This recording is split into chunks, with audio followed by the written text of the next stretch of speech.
Well, as you are aware, our world is facing the realities of the coronavirus. It's a very real thing that is happening at a pretty fast rate.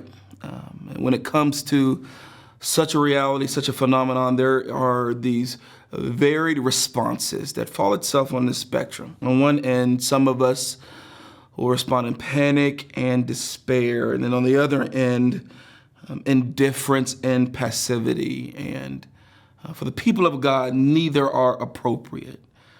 For we serve a sovereign God who oversees and controls all things, yet is intimately involved and loves the creatures of his world. And so we lean all the way in, and this is what I am seeking to do, even in my tendency to minimize the impact of it, but also recognize that I still walk with a mom who finds herself in the vulnerable group, and I don't have the luxury of being indifferent to this reality.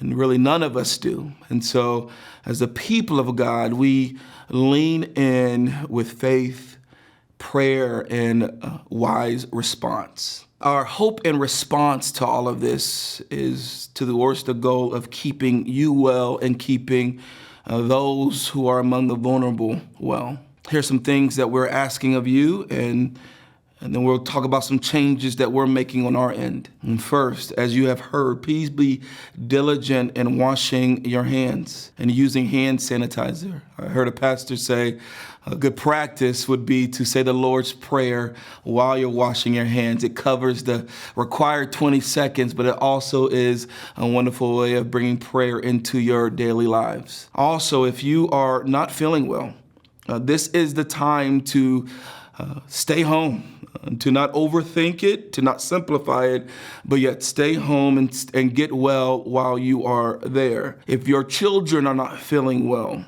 please stay home and keep them there.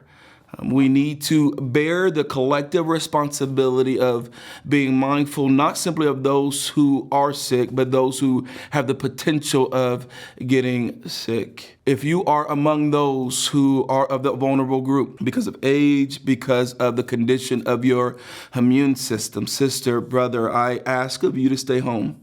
This is a season again to lean into wisdom and to understand that we want to pray for you, serve you as your church, as the pastors of your church, and really are seeking to do all that we need to keep you connected to what's happening at the church. But we do ask that you would use wisdom and stay home in this season. So we are changing some things on our end, some practical considerations that we want to lean into.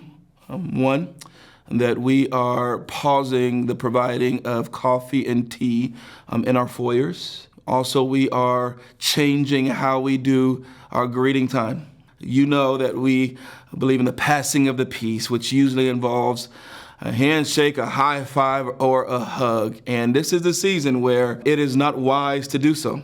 And so we are asking that when we do that time, that we engage one another with a hello, a wave, a nod, or a bow. Whatever you need to do, but please do not touch one another. We are going to pause on the passing of offering baskets. We will have designated areas where you can give your physical offering in our sanctuaries or the foyers. But the best way to do it is to give electronically. You can do so on our website. You can do so on our app. You can do text to give. But we are asking you to engage in giving in those ways, especially in this season. We are also pausing the practice of communion for the foreseeable future because as we thought about it and prayed about it, we could not yet come up with a solution that rightly protected everyone in our church, especially in this season. We are removing all of those black Bibles that you grab and you read and even take and share. We want to remove all the surfaces that we can remove to protect one another. So we're going to project the scriptures in our church and remove those Bibles.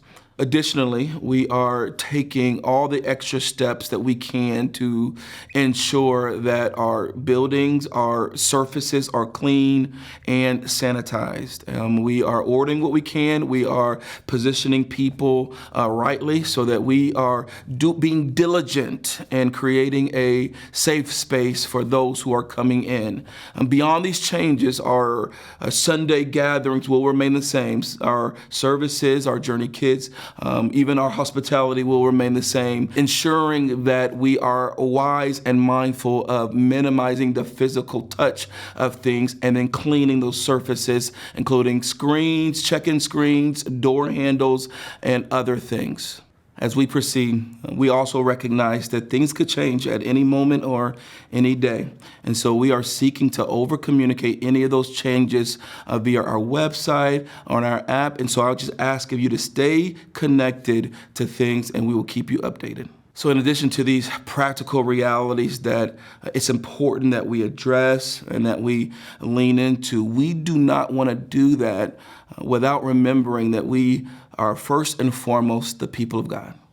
And what that means is that we have a unique posture, not simply to God, but even to the world and the realities of this world.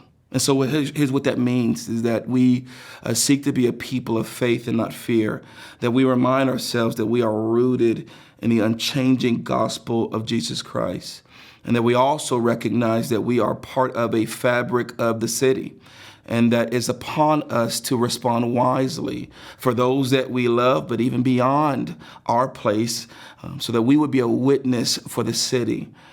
And as we do so, we want to be a people of prayer, that we are praying for the vulnerable and praying for our city from Belleville to Baldwin, that we really want to intercede on behalf of those who don't know our God, so they will be protected from this sickness and held up. But even beyond that, that they would see Christ in the midst of it.